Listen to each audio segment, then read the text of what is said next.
Karena banyaknya request dari adik-adik untuk membahas materi TKA Sosum, maka akan saya pilihkan beberapa soal dari TKA Sosum untuk mata pelajaran ekonomi yang saya rasa model-model soal seperti ini cukup sering keluar dan juga cukup simpel untuk dikerjakan.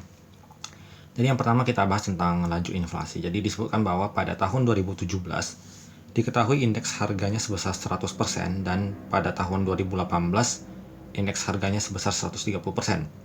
Nah, ditanyakan berapa laju inflasi di tahun 2018. Kalau kita menjumpai soal seperti ini, maka laju inflasinya bisa kita tuliskan pada inflasi di tahun 2018 dikurangkan dengan tahun yang sebelumnya dibandingkan dengan tahun sebelumnya dikali 100%. Jadi untuk soal seperti ini tinggal kita masukkan datanya yang tahun 2018 adalah sebesar 130%.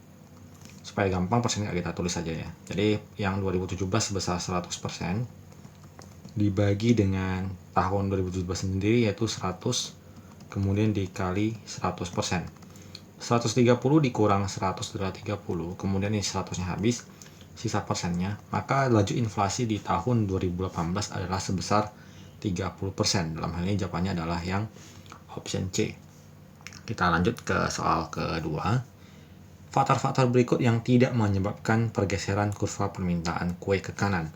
Kalau kita perhatikan dalam suatu grafik kurva permintaan, maka yang disumbang sini adalah sebagai jumlah barang dan yang disumbui sebagai harga barang. Jadi kalau pergeseran permintaan ke kanan, artinya jumlahnya bertambah. Jadi kalau pergeseran ke kanan itu artinya jumlahnya bertambah. Sekarang kita logikakan, mengapa jumlah permintaan kue bisa bertambah? Yang ini kan tidak ya. Jadi kita coba dulu hal-hal apa saja yang bisa menyebabkan jumlah kue bertambah. Pertama, peningkatan pendapatan masyarakat. Semakin banyak pendapatan masyarakat, ini memiliki makna bahwa semakin banyak juga uang yang dapat dibelanjakan, sehingga masyarakat memiliki daya beli untuk membeli kue. Jadi yang nomor satu ini termasuk salah satu faktor yang bisa meningkatkan permintaan kue. Bukan cuma permintaan kue, tapi hampir semua barang ya. Ketika terjadi pendapatan meningkat, maka secara umum biasanya permintaan barang-barang di pasar akan meningkat. Kemudian peningkatan jumlah penduduk di daerah tersebut. Semakin banyaknya jumlah konsumen tentu akan mengakibatkan barang yang diminta semakin banyaknya. Jadi semakin banyak jumlah penduduk, maka kemungkinan penduduk untuk mengkonsumsi kue juga meningkat. Jadi ini adalah salah satu faktor yang bisa meningkatkan peningkatan jumlah permintaan kue. Kemudian peningkatan selera masyarakat akan kue. Ini jelas bahwa semakin selera masyarakat akan kue, maka masyarakat akan cenderung memilih untuk menghabiskan pendapatannya itu untuk berbelanja kue. Jadi itu juga termasuk. Kemudian yang poin D, peningkatan harga barang substitusi. Peningkatan harga substitusi itu adalah barang pengganti kue. Kita misalkan misalkan dalam hal ini mungkin kalau kita anggap sebagai snack misalnya. Jadi masyarakat pada memiliki dua pilihan ketika dia mau membelanjakan uangnya untuk snack ataupun kue.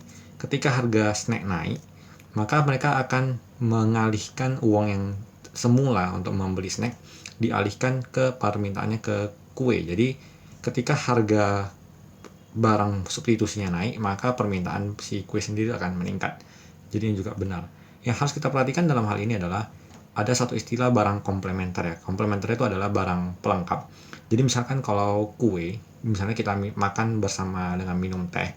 Jadi ketika harga teh naik, maka orang akan mengurangi bersamaan makan kue gitu. Jadi harap dibedakan ketika menjumpai soal seperti ini, yang dimaksud substitusi dan komplement.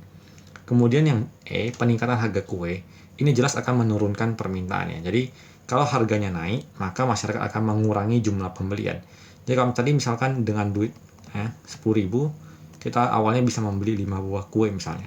Kemudian harga kue naik menjadi harganya dari awal 2.000 menjadi 2.500. Otomatis ketika dengan harga uang yang 10.000 tadi, kita cuma bisa membeli 4 kue. Jadi ini jelas sudah langsung menurunkan jumlah permintaan.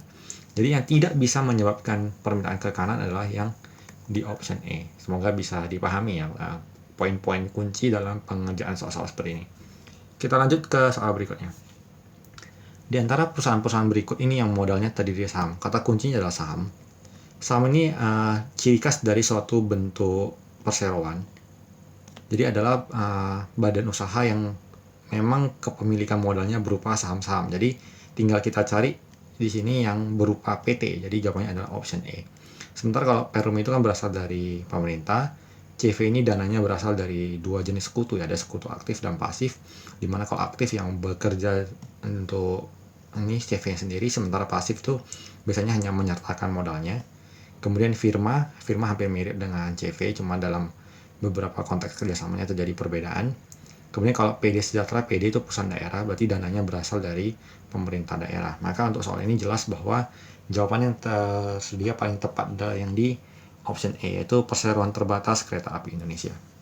Kita lanjut ke soal selanjutnya. Sebuah perusahaan menerima pendapatan setelah selesai melakukan pekerjaan jasa terhadap pelanggannya. Pencatatan transaksi tersebut dalam jurnal umum yang tepat adalah. Jadi kalau di sini kita menerima pendapatan, artinya ini kita menerima uang, itu berarti uang kasnya bertambah, kemudian pendapatan bertambah.